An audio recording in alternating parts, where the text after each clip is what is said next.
গলে পড়িলাম, আমি গলে পড়িলাম।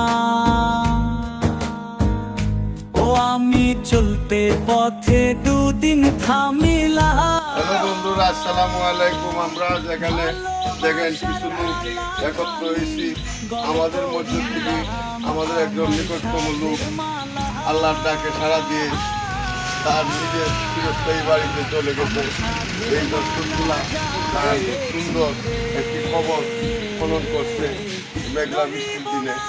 আমরা এই সেই পথে চলে যেতে হবে, তাই আমরা আমাদের আগামী দিনের চিরস্থায়ী বাড়ির সরঞ্জাম তৈরির মাধ্যমে প্রস্তুত থাকি। আসেন আমরা সবাই সেই খবরটা একটু দেখে আসি। বাজারে হায় রে ডাক দিয়াছেন দয়াল আমারে।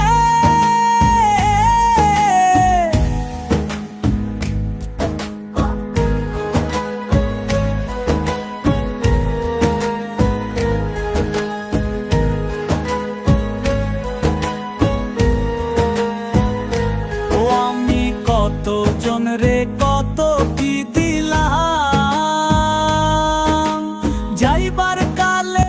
হ্যালো ভিউয়ার্স, দেখেন আমাদের মধ্যে থেকে যে লোকটি চলে গেছে, আমাদের নিকটতম একজন লোক, সে অনেক স্মৃতি দুনিয়াতে রেখে গেছে এবং তার সহকর্মী এবং ছোট ভাইয়েরা তার আখেরাতের বাড়ি সুন্দর করে সাজাই দিতেছে।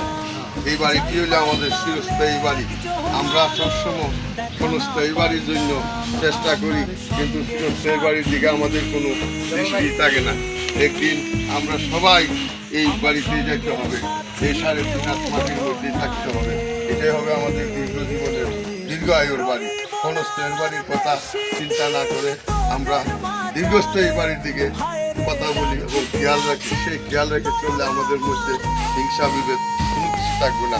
সবসময় আমাদের মন আল্লাহ এবং রাসূলের প্রতি আকৃষ্ট থাকবে।